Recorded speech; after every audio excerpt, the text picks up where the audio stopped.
Then the pursuit became actually a very literal one because I was actually chasing Benedict Cumberbatch around this hotel.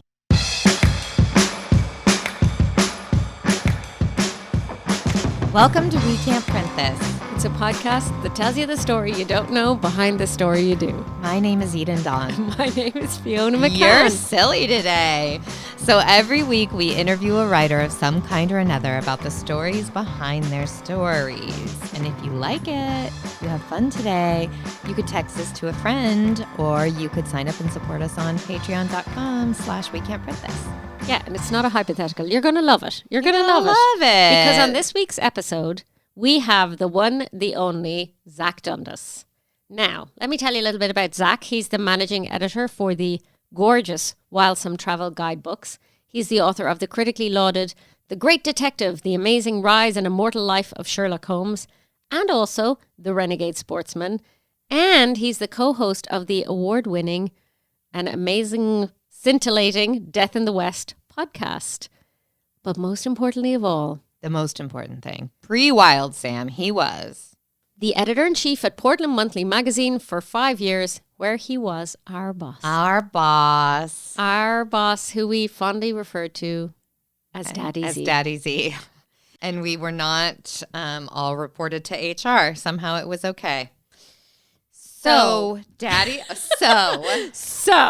Fiona, as you know, Daddy Z, DZ, as we call him for short, DZ came and talked to us about chasing an interview. And I think we should talk about chasing interviews. Yes, which is part and parcel of being a journalist, to be honest. Yes, it is. Turns out not everyone wants to talk to you.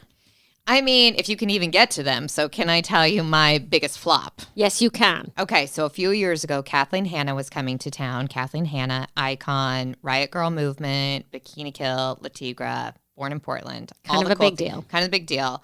She was coming to town. She's our homegirl. She's from here. Yeah, she was born here.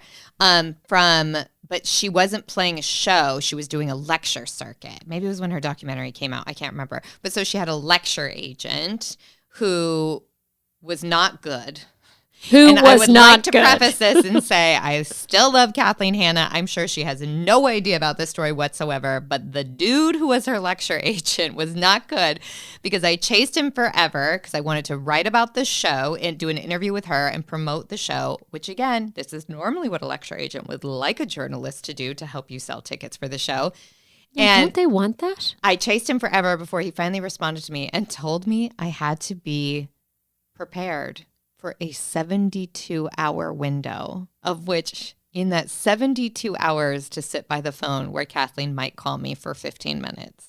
Wow. This is like extreme cable guy situation. For 72 hours. And I really thought he was exaggerating. And I was like, I had to kind of keep pushing back. And finally I was like, did you mean 72 minutes? What about if I'm driving? What about if I am in the shower? What about if I am sleeping? And he just kind of was like, if you care about this interview, you'll not do any of those things. This person is not okay. That's not the norm. Wild. So obviously I could not stay awake for 72 hours and he really wouldn't relent. And so I said, can I get on the press list for the show and I will come and review the show. Yeah. And also hopefully sometimes if you go to a show, as you know, you get a few minutes with the person before or after and might get a quote and be able to still write a piece about it.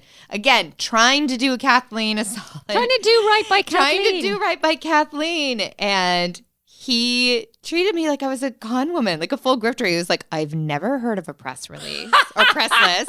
I've never heard of a press list. I don't know what you're trying to pull.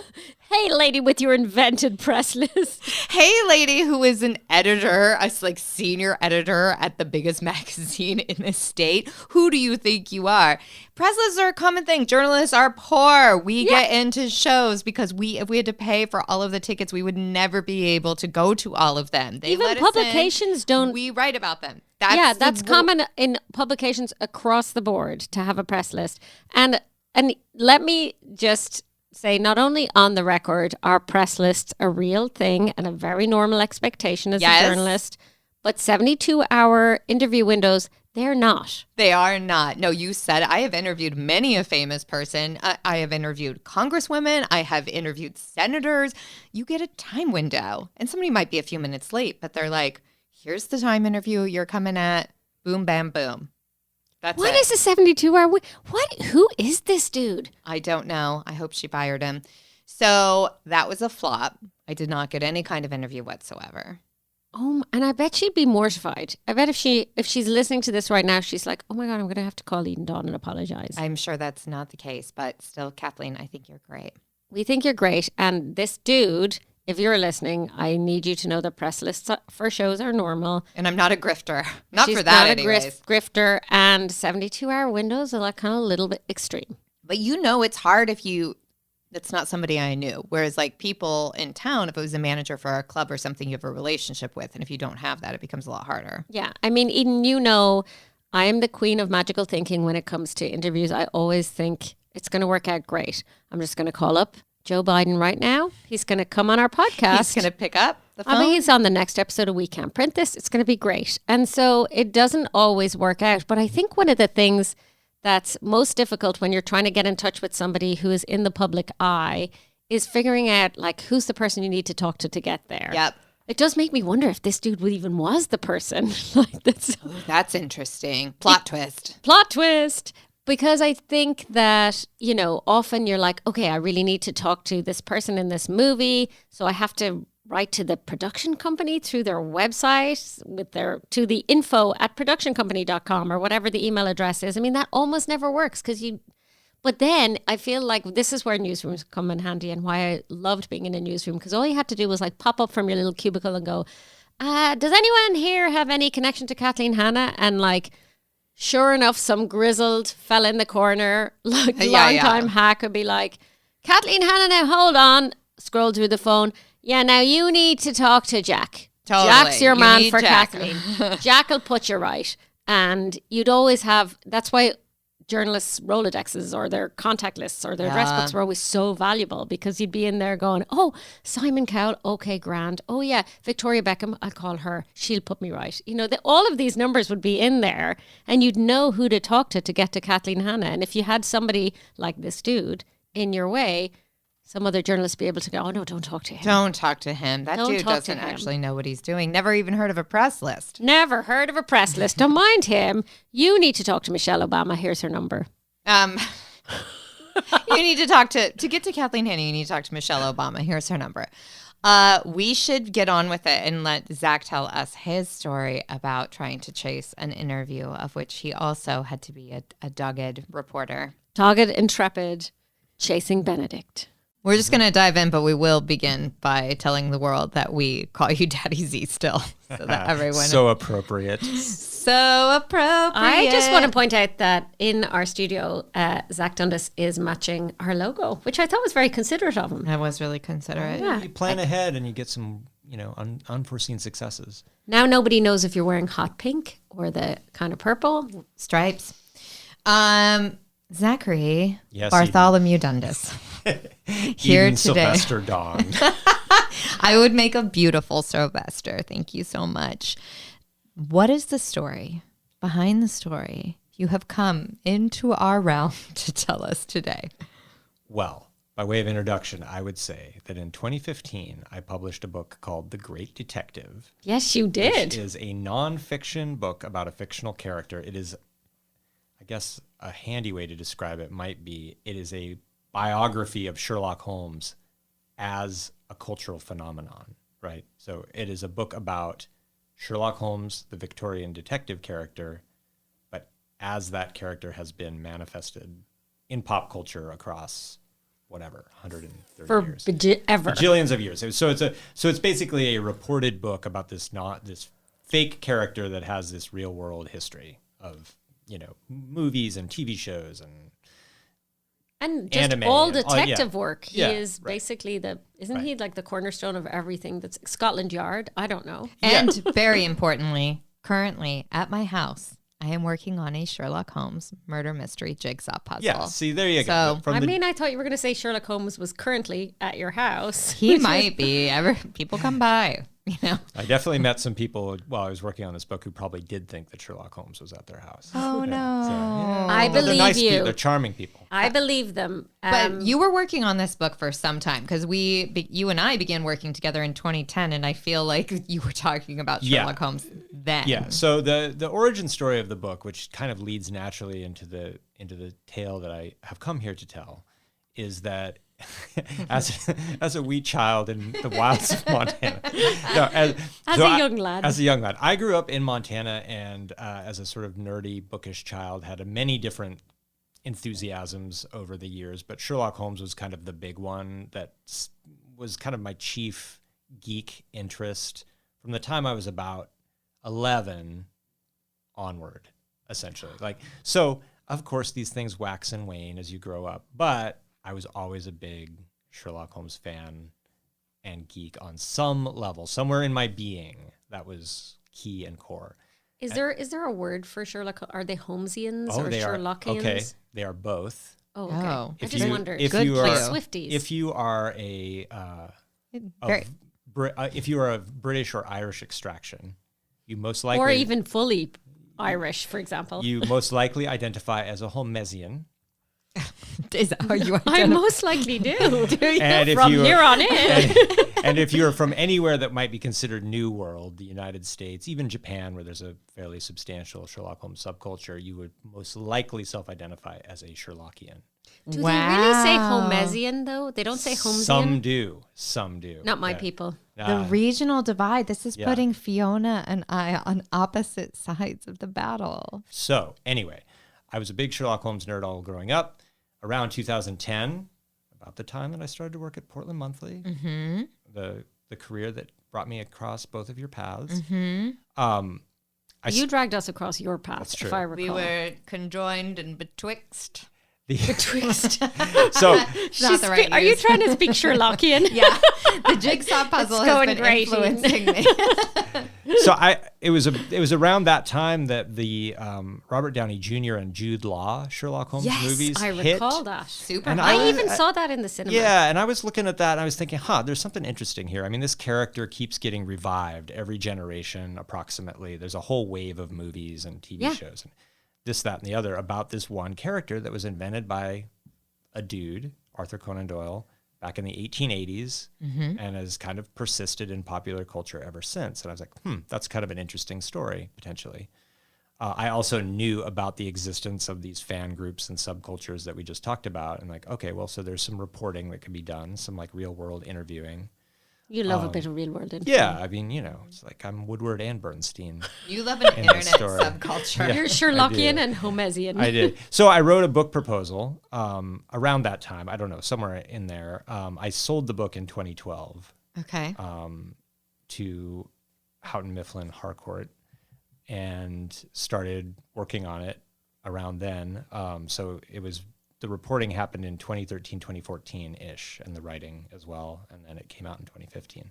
So I hatched this concept, I started working on it, and almost simultaneously, this BBC show Sherlock, starring Benedict Cumberbatch and Martin Freeman, became a much bigger pop cultural phenomenon than the Robert Downey Jr. movies, for example. Really kind of the first big Sherlock Holmes pop culture hit in our time. In like 50 years. That was like where you could say like, oh, this is kind of big. Like for a time, Sherlock was the number one show in the UK.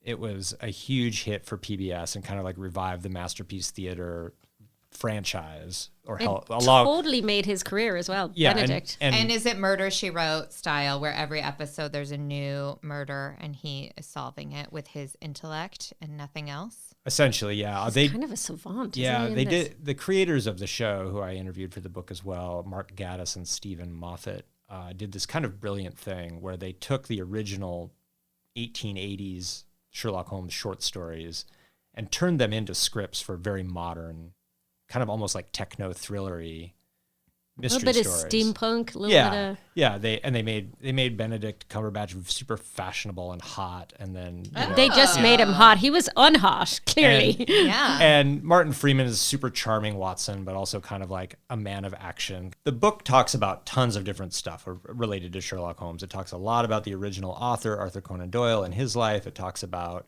what a big sort of cultural hit the character was when it was first published in the 1880s and 90s.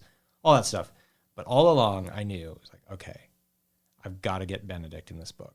You got to get Benedict. Like, it was mission maybe 1.5. It's like, first, write the book. Second of all, make sure Benedict Cumberbatch's cheekbones are in this book somewhere. Like, thirdly, count the money raining upon me. Yeah, right. Yeah, it'll be a huge hit if Benedict Cumberbatch is in the book.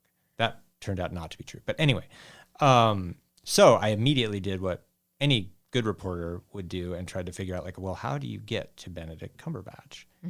Sherlock would know. Sherlock would know. I do not, because I'm not much of an entertainment reporter. So, as I recall, the first thing I did was figure out what production company in the United Kingdom was making this TV series.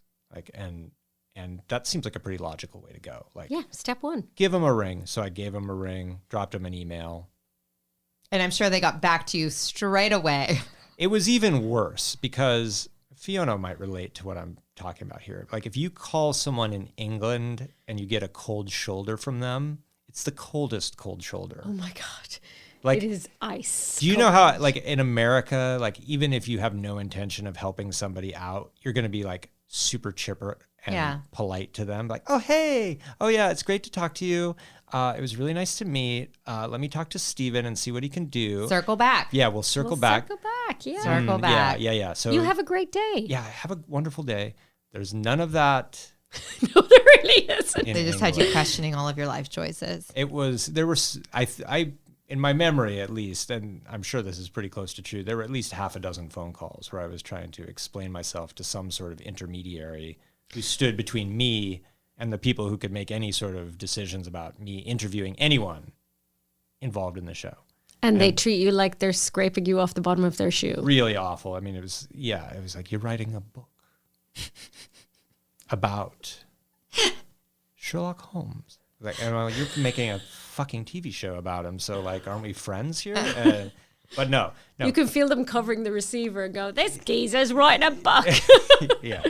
So there was a lot of that. I mean, and for months on end, I'm doing other reporting about other parts of the book. And so I'm kind of trying to, meanwhile, I'm working at Portland Monthly Magazine. And doing this all when you're supposed to be on the clock, being our editor. Yeah, I've become co-editor-in-chief with Rachel Ritchie at around that same time.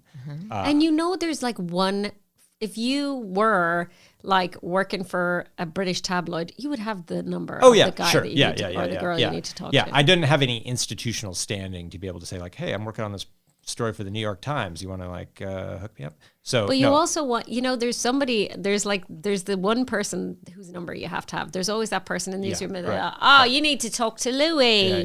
Go call Louis. So, I'm working on this book basically between like the hours of 5 a.m. and 7 a.m. I've got a newborn. It's like a pretty scrambled time in my brain. So I have these like long to-do lists that are like, and I'll get through about 2/3 of it, then I'll have to make a new list that has the fresh stuff that's just come onto my radar, and I'll move the old stuff that isn't done yet over. And every time it's like Benedict Cumberbatch is like at the top of the list. Keeps moving over. Benedict. From one list to another. And I did actually finally kind of like wave the white flag in my own brain at some point where I was like, it's just not going to happen. Like, Also, is that the reason you had to get up at 5 every morning? Because you had to catch... No, I mean, it was handy whenever I had to call someone in England, which, given the subject matter, happened a lot. But it was more like that was the time that I had to work on the book. Oh, yeah. It's like, so I would get up in the morning, I would write for an hour, and then I would go about the rest of my day for the most part. And then reporting and stuff had to kind of fit in around that. I took some time off to go to England for a week. That was another time where I was making a bunch of calls while I was in England, thinking like... Just asking anyone you saw who proximity. No, they'll hear that. You have good cheekbones. Do you know Benedict? I was trying the BBC. I was trying Benedict Cumberbatch's manager, separately from the production company and getting a similarly like 0 to 0 to cold responses. Maybe they were being friendly though. Sometimes it's a cultural thing. Yeah. The cold response can be the equivalent of "you have a great day." That's Who can true. say? That's true. And so this, so this rigmarole with Benedict kept going on throughout the course of the book, and it was getting pretty late in the whole saga of creating this thing when I got wind of the fact that there was going to be a big television press event in Los Angeles, which I had never heard of before, but apparently is a ritual of the industry where for 2 weeks every year, I don't know if this is still true post-COVID, but at the time, for 2 weeks every year, they basically take all of television, all the networks, all the cable, everyone, and impound them at a hotel in Los Angeles. Is that the upfronts? I don't know if that's what they call it. It was called the Television Critics of America. Something like this. Okay. Yeah, and so I like that. I'm like, are you talking about the upfronts? Are you talking about the upfronts? I mean, everybody knows this is when you all get together. And this is going to be the shortest episode ever once we edit out all the dumb stuff he says. So I'm already envisaging Benedict Cumberbatch as a great white whale in this whole journey. It felt like that Benedict a lot of the time. is your Moby Dick. Yeah. He's my skinny, lanky Moby Dick. Immediately we're regret going to cut that. out Moby. Immediately regret all of this. Yep. So Move ahead. So this created a new kind of repertorial opportunity where I was like, oh, okay, well, this is a whole thing. Like, media is invited to this, and this, so it's an entry point. And I investigated a little further. PBS had a whole like 2-day slot that was theirs. Great. And in America, you are media. That's right. And I kind of felt like, okay, I bet the PBS slot isn't like the most sought after press credential. You wouldn't say it would be number one. Like, all due respect to Big Bird, like which members of the press are like, oh yeah, I definitely need to be on the PBS You're list. like shoving grannies out of the way to get there. But because Sherlock and Benedict Cumberbatch and Martin Freeman, they were bringing the whole cast. It was a bit of a. I had to jump through a couple of hoops to get the credential. I think I ended up going through WGBH in Boston to get the credential, which is the American production partner on the series. Oh, and God, that's all such an endless slog. Well, I was thinking about it's like if there's any lesson to be gleaned for writers out there in writerland, it's kind of like sometimes you just have to keep turning over stones, because in the end, like, the solution to my problem wasn't all that complicated. I just had to wait for the right time. Yeah, wait for the right time and figure out the right combination of PR people to talk to. In this case, I mean, that's not what all reporting is all about, obviously, but in some cases, if you're trying to talk to a famous person, that's a part of the game. Yeah, for sure. Figuring out what the connection is that's going to get you there. So I got a credential to this event. I flew down to LA. It was at this incredibly weird hotel in Pasadena, which was strangely, oddly, appropriately like a kind of faux Victorian setup. Of course it was. Which was just chance, because this is where all of the networks and all of the shows were being trotted out for the entire season that year. But can you imagine Benedict and Martin walking in there and being like, classic America? It was called it was called the Langham Hotel, which is also the name of a super famous hotel in London that has actually a bunch of like legit Sherlock Holmes connections from back in the day. Like that's where that's where Arthur Conan Doyle serendipitous. Arthur Conan Doyle would go stay at the Langham Hotel, the real one in England, and had a very famous dinner with Oscar Wilde there, where they like talked shop and basically. Did that really happen? Yeah, there's this famous in the world of Sherlock Holmes, this incident where Arthur Conan Doyle was this kind of young, struggling writer. He'd written one Sherlock Holmes story along with a bunch of other stuff. It was not very successful. He got invited by the editor of a New American magazine who was over there talent scouting to come to dinner at the Langham Hotel. And so they sat him down, and the other dinner guest that night was Oscar Wilde. And so... That never happens. That just never happens. So the upshot of that dinner is that Oscar Wilde was commissioned to write a short novel for this magazine, because magazines did that back then. They hired people to write whole freaking novels. Oh, the heyday. And so that turned out to be Portrait of Dorian Gray. And the same editor commissioned Arthur Conan Doyle to write a Sherlock Holmes story because he was like one of the only people that had actually read the first Sherlock Holmes story. He was like, you know what? That detective character seemed like it might have some legs. Why don't you do another one of those? Anyway, That's some meeting. That editor. one of the better meetings in publishing history, right? Seriously, but can you imagine sitting down and seeing Oscar Wilde at the table? You're like, well, I'm not going to try and be funny for starters. I'll tell you what, I bet they were both impeccably dressed. I'm sure. It's kind of funny to think about if you know the people involved, because there's Oscar Wilde on one side of the table, and then Arthur Conan Doyle, for those who don't know, was kind of like a Victorian bro. Like he was a huge, which is not how you would describe Oscar Wilde. Yeah, my brain is breaking. Yeah, I mean, he was a big time cricket player. He played amateur soccer at a competitive level. He was like he was a man's man, you know, and so was Oscar Wilde. Yeah, in a different sense. We have a lot of men's men at that table. And so it's just funny to think of the two of them kind of coexisting in the same space, and in fact getting big time contracts out of the same meeting. It's pretty interesting. I hope they made out. Yeah, that's a fun story to think about. So the Pasadena version of the Langham is basically like a huge, weird American parody. Not the same. Yeah. So it looks like a goddamn birthday cake. You know, the whole hotel is like chintz and ornate stuff all over the place. It's 85 degrees, and the hotel bar is like a black wood pub with like a roaring gas fire in the middle of it. It's like, dudes, it is so hot outside, and yet here we are sweating our faces off. So then the pursuit became like actually like a very literal one, because I was actually chasing Benedict Cumberbatch around this hotel, trying to like physically. You had him in eyesight. I was stalking as much as I could. It was almost like I would have him, and then I'd lose him, and then I'd have him again, and I'd start to maybe make my angle, and then he'd be gone.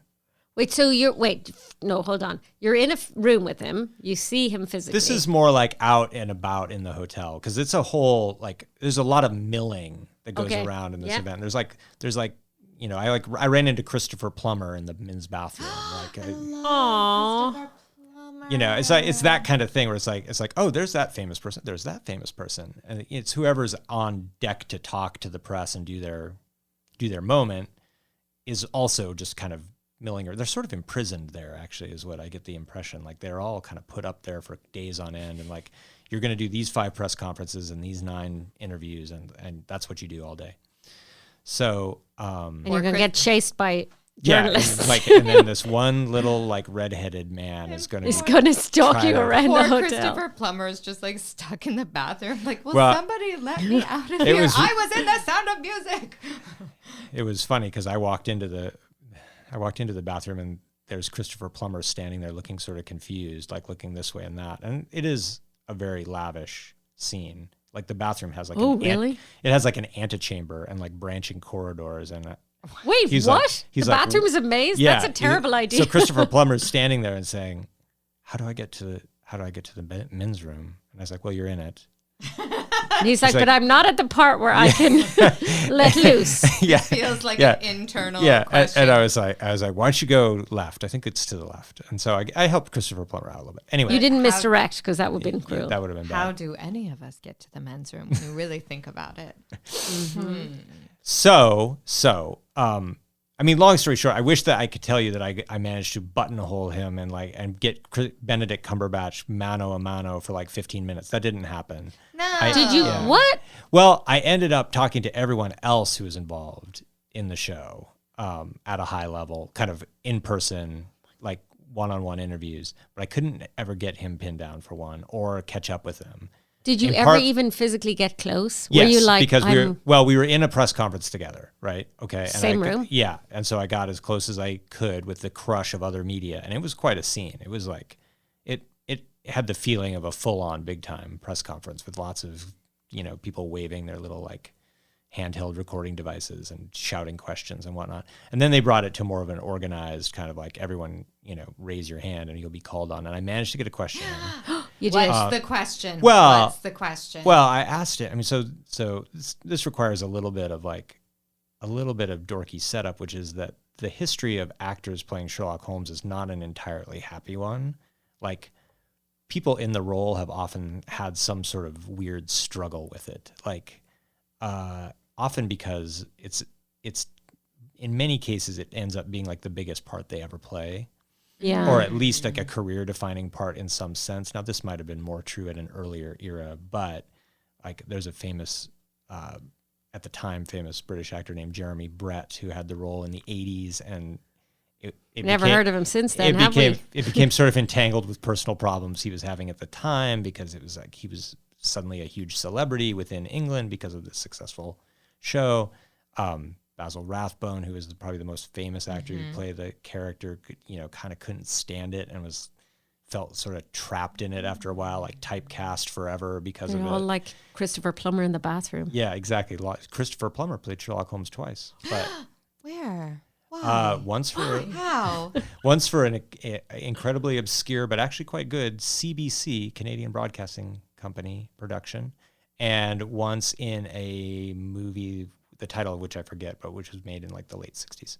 Well, he didn't get trapped in Sherlock Exactly. Holmes. He did get trapped in a bathroom, but not in Sherlock Holmes. He's Christopher Plummer. Yeah, he's a just bit of a in different absolute category. yeah, Yes. So, treasure. so I asked Benedict Cumberbatch. I said, this show's a huge hit. Do you ever get worried that like it's gonna, dominate or otherwise push aside other work that you want to do? And he gave kind of an interesting answer, saying like he'd actually talked about that with his mom, who's a career actress herself, and that they delved into this sort of like problematic history of the character together as he was working on maybe like the first round of this series. So that was kind of, I finally got the one question with Benedict. After like 2 years of working toward it, I got one press conference you question. got a question. But I also in the process did manage to get, like I said, interviews along the sidelines with the producers, and I got to ask Martin Freeman a question. All the things that I really wanted to put in the book, I got to put in the book. Ultimately, and you got to spend time in the bathroom with Christopher Plummer. Yeah, right. It wasn't a loss. Yeah, I mean, and the book turned into something that I wasn't even quite anticipating when I started it, which was there were a bunch of these kind of adventures involved in reporting it, like driving around frozen fields in the middle of nowhere in England, trying to find a particular castle or whatever that's been in one of the stories, and going to New York to hang out with some of the old school Sherlock Holmes clubs that we talked about earlier. A lot of the book ended up being these kind of stories, like how I got to this information that I ended up weaving into the story. So in the end, it was not the Benedict Cumberbatch interview that I was hoping for, but in a weird way, it fueled something else, which was this big anecdote that I thought in some ways helped me shed light on some aspects of the phenomenon that I was writing about in ways that I wouldn't have been able to if I just gotten like a half-hour phoner with him. Yeah. Which is really which is what I really wanted, right? Like either like let's get on the phone for 20 minutes or sit down with me for 10 or whatever it is that famous people do. That's not as good a story. Yeah. Well, I thought so. Yeah. I mean, the adventure is such a part of it. And I think it's really sweet to think about you loving Sherlock so much and how that potentially impacted your career. And you became a journalist and a reporter to go out there maybe a little bit because you loved that bit. It is for sure the reason I wanted to become a writer. Yeah. 100%. Yeah. Well, sorry, I was just going to say, when you look at Death in the West, which is Zach's podcast about, well, there's 2 seasons, and the first season about this kind of unsolved murder of in the 1900s in Montana, and then of course our infamous D.B. Cooper for season 2. But both of these are these mysteries that you and the team are kind of tackling, which is a very, I'm going to say Sherlockian as a Holmesian Sherlockian kind of vibe. I mean, there's no doubt. I mean, and I think that it's interesting to think about the way these things shape you as a writer or creative person. I mean, the experience of reading those stories and novels when I was 12 for sure was very formative in, both stuff that I'm interested in to this day and just a sort of outlook on creativity and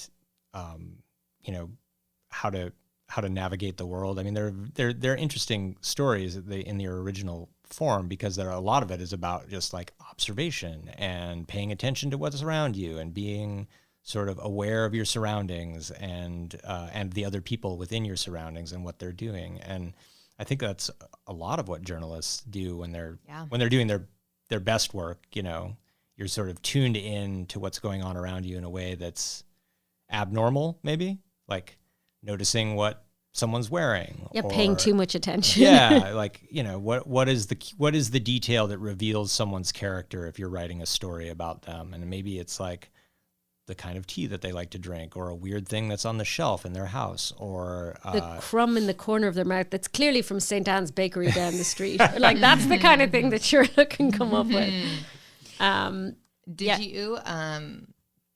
Did you ever watch the Young Sherlock Holmes movie? Of course. Which I feel like really haunted my dreams as an adolescent. Fiona, do you know this movie, The Young Sherlock Holmes, that came out in like 85? Yeah, it was or a something? mid to late 80s phenomenon. Yeah, that's about right. Yeah. Teen drama. Yeah. This is a teen drama, and I Whoa. watched it, and it highly influenced me. One, to know that you should have people like Sherlock Holmes in your life because he could solve anything with his keen powers of observation.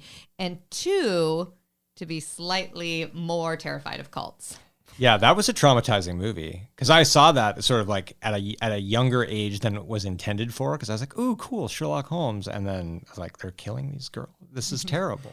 Yeah, and I think it is supposed to be a kids movie. Yeah. But I like the new Sherlock Holmes with the girl Sherlock Holmes, Enola Holmes. Oh yeah, Enola Holmes is great. yeah. Yeah. Those shows are really good. Yeah. They're really good. Yeah, I mean, that's what I thought was an interest. That's what made the character an interesting thing to write about, is this sort of endless reinvention of it over time, which is now what happens to every major character, like every major pop culture character. I mean, perhaps most famously right now in the Marvel movies, Batman. I mean, all these sort of, James Bond is another example. All these sort of characters that become tropes of culture.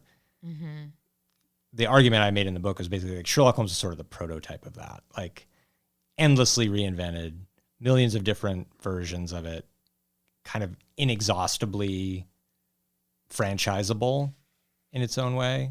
Why do you think he's had such sort of perennial appeal? I mean, it's kind of like James Bond in that you could theoretically have that character do anything, right? Like, because his job is basically to investigate stuff that no one else can figure out. So you could kind of pose any kind of story in that setup.